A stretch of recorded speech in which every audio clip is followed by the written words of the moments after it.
शेतकरी कर्जमाफीसाठी जो शासन आदेश सरकारने काढलाय त्याच्यामध्ये अत्यंत जाचक अटी शर्ती लागू करण्यात आलेल्या आहेत।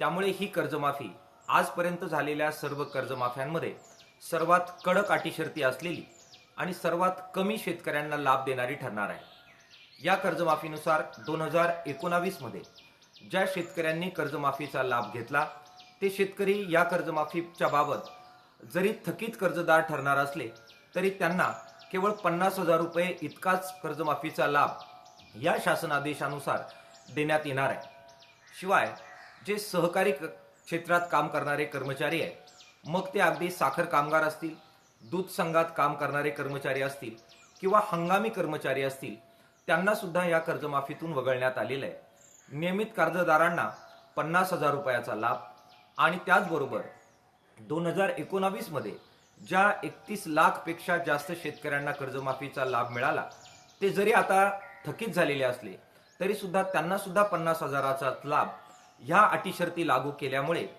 2 लाखाचं कर्ज माफ होणं ही केवळ घोषणा ठरणार आहे। बहुसंख्य शेतकरी त्यांना केवळ 50,000 रुपयावर गुंडाळण्यात आलेलं आहे। शेतकऱ्यांचा हा मोठा विश्वासघात आहे। निवडणुकीमध्ये शेतकऱ्यांचा सातबारा कोरा करण्याचं आश्वासन द्यायचं आणि प्रत्यक्षात मात्र बहुसंख्य शेतकऱ्यांना 50,000 रुपयाचा चुना लावायचा, अशा प्रकारचं काम ह्या शासनादेशाने झालेलं आहे। ही अत्यंत संतापजनक अशी गोष्ट आहे।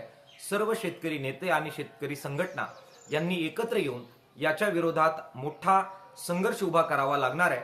शेतकऱ्यांनी या संघर्षाला तयार राहावं असं आवाहन शेतकऱ्यांना आम्ही करतो आहोत।